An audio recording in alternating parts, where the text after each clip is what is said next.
A single fork of summer lightning split the night sky above Dendera, turning the honey-colored sandstone of the Temple of Hathor a stark, ghostly white.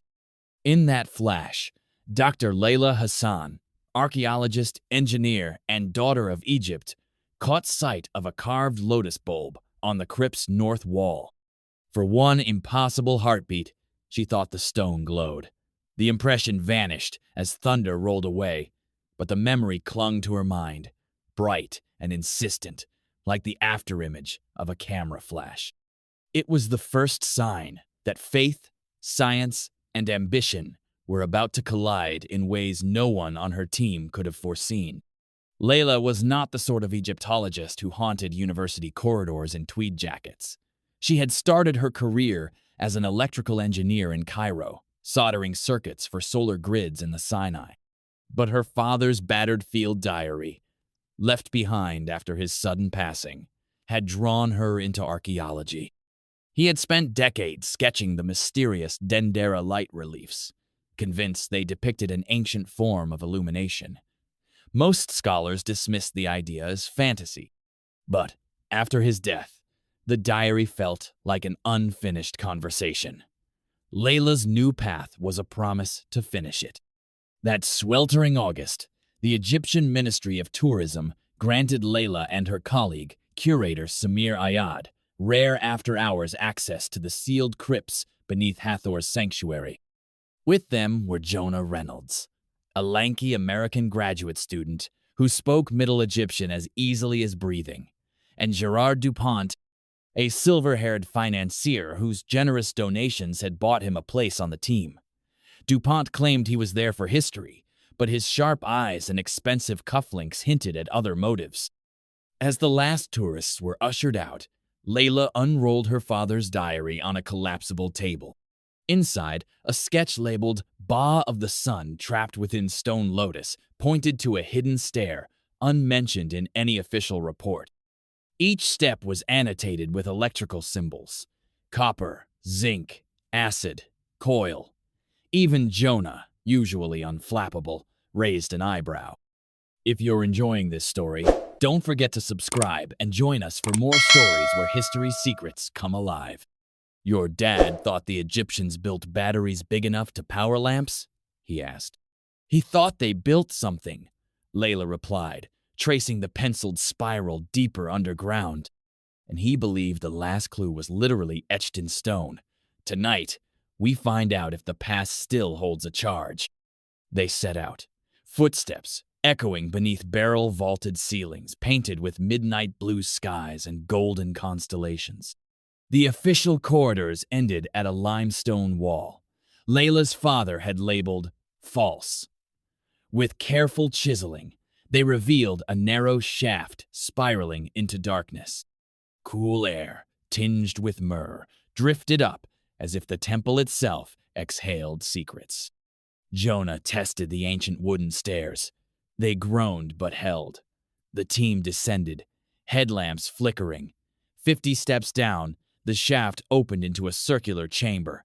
The walls gleamed with electrum inlay. At the center stood 3 ceramic jars, each the size of a wine amphora, capped with tarnished copper discs. 2 date palm rods jutted from each, like antique antennae. Samir's breath caught. These are the dimensions of a galvanic cell, but this is thousands of years before the Baghdad batteries. Leila approached the nearest jar. Its glaze was webbed with fine cracks. Inside, a viscous residue glimmered bitumen, perhaps laced with something metallic. She touched a probe to the rod, another to the disc. Her multimeter spiked. 0.6 volts. Small, but real. Jonah whispered, "Your father was right." A delighted chuckle echoed from the entrance. Dupont stood there, eyes reflecting the dim light. Ladies and gentlemen, we stand at the threshold of rewriting technological history. Imagine a museum exhibit where clay pots actually light ancient bulbs. He raised his satellite phone. My investors will pay any sum. Leila's jaw tightened. This was not a theme park. This was her father's vindication. We're scientists, not showmen. Science costs money, DuPont replied, his smile sharp as a coin's edge. Before Leila could answer, the ground trembled. Far above, the diesel generator powering the complex sputtered and died. Their headlamps dimmed, then went out. The chamber plunged into darkness, except for one faint, sickly green glow. The cracked jar was emitting light, as if alive. Jonah breathed. Phosphorescent copper salts reacting to oxygen. Samir's voice shook. Or something no chemist has cataloged. Leila's multimeter was dead. No battery, ancient or modern, should glow unaided. She tried her flashlight. Nothing. Every device was lifeless, as if the air itself drained their power to feed the relic. Then came a brittle sound, like ice cracking. The glowing jar sprouted fissures, then burst with a hiss of vapor. Acrid smoke stung their eyes and throats. Leila dragged Jonah toward the stairs. Samir covered his mouth, coughing. DuPont, instead of fleeing, darted forward, scooping shards into his satchel. Are you insane? Leila shouted. Fortune favors the bold, he called back. Another tremor shook the room. With a grinding roar, a hidden slab slid open, revealing a tunnel lined with reliefs of serpents twisting inside giant lotus bulbs, the Dendera Light, depicted in vivid, pristine color. Electrum threads in the carvings flashed each time lightning struck above, channeling energy through the stone like ancient wires. DuPont sprinted into the tunnel. Leila chased him, Samir and Jonah close behind, guided only by the faint gleam of electrum. The corridor spiraled into a chamber shaped like a lotus pod, with alcoves around a central pedestal. On it sat a crystal bulb, the size of a human heart, coiled inside by a metallic serpent as thin as mist. Gold wires ran from the bulb into the floor, vanishing into darkness. The serpent inside the glass stirred. No one breathed. The sinuous body arced, mouth open in a silent hiss. A pulse of violet light raced along the gold leads, climbed into the crystal, then burst outward in a halo. The chamber filled with cool, nourishing light, soft as dawn. Jonah muttered a prayer. Samir fell to his knees. Leila felt tears rise. All her father's notes, ancient coils, sealed jars. The soul of the sun stood before her, alive. Proof. But DuPont saw only a prize. He lunged for the bulb. The moment his fingers touched the glass, the halo warped, flashed white, and a sound like a distant choir erupted. DuPont convulsed, his gloves smoldered, fingertips blackening. Leila tried to pull him back, but the current threw her aside. She crashed against the wall, pain exploding in her ribs. The crystal dimmed, flickered, then steadied. DuPont lay twitching, eyes rolled back. The serpent inside the bulb coiled tighter, watching. Jonah dragged Leila upright. We have to leave. Now. No, she rasped. If we shut it down wrong, we could destroy everything. Samir pointed to hieroglyphs circling the pedestal. Their instructions. Let the Ba find balance in darkness, lest the Bennu rise in fire. It's a manual for neutralizing the system safely. Leila's mind raced. The jars upstairs, ancient capacitors. One exploded, destabilizing the circuit. If we can reconnect the others, maybe we can ground the energy. But the jars are broken, Jonah said. Not all. Samir pulled a small, intact vessel from his satchel. He'd grabbed it before fleeing. We just need conductive fluid. Leila's eyes fell on DuPont's satchel. Shards of the glowing jar oozed a shimmering liquid. She grimaced, reached in barehanded, ignoring the burn. Jonah held the jar steady as she poured the iridescent sludge inside. The vessel thrummed like a living heart. Contacts? She asked. Copper and zinc rods here. Samir broke a copper spear tip from a relief. Jonah unscrewed a zinc penlight casing from his dead flashlight. They jammed each into the jar's neck, A spark leapt. "Place it on the pedestal," Leila ordered. As the jar settled, its contents glowed.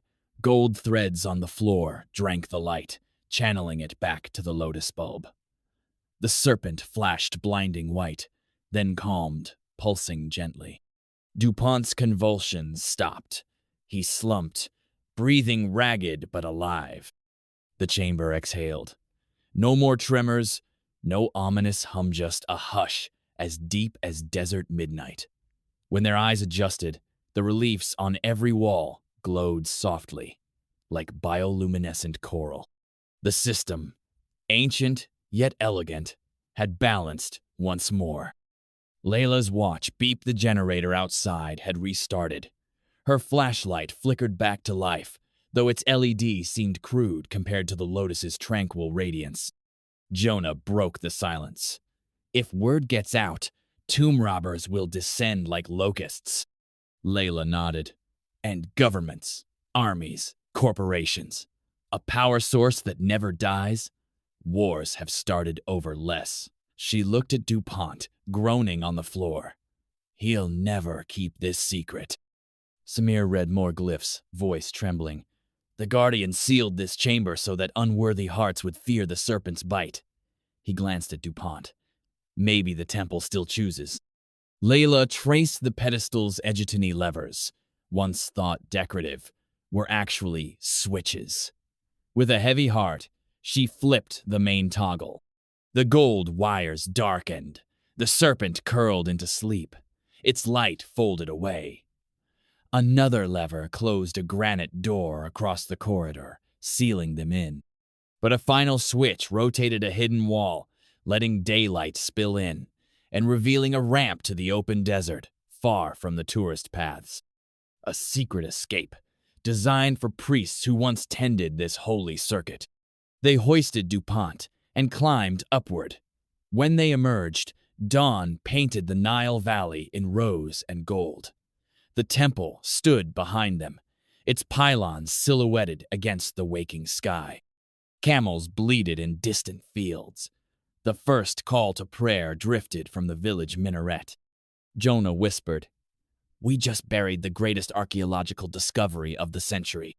"No," Leila said, her eyes shining.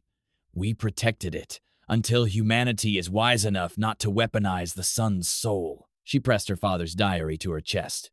"His secret is safe. For now." Samir managed a shaky laugh. "Some truths, like electricity, need insulation." Far below, in a crypt now silent, the dormant serpent watched through quartz lids, patient as eternity. The ancients understood what modern minds so often forget, that light is both wonder and warning, and every switch we flip echoes a choice made in the dark. And somewhere on the horizon, another bolt of lightning split the heavens swinking, perhaps in cosmic approval. So ends the tale of the Dendera Light, a filament between epochs, still humming beneath the sands, waiting for the day when curiosity and wisdom finally share the same current.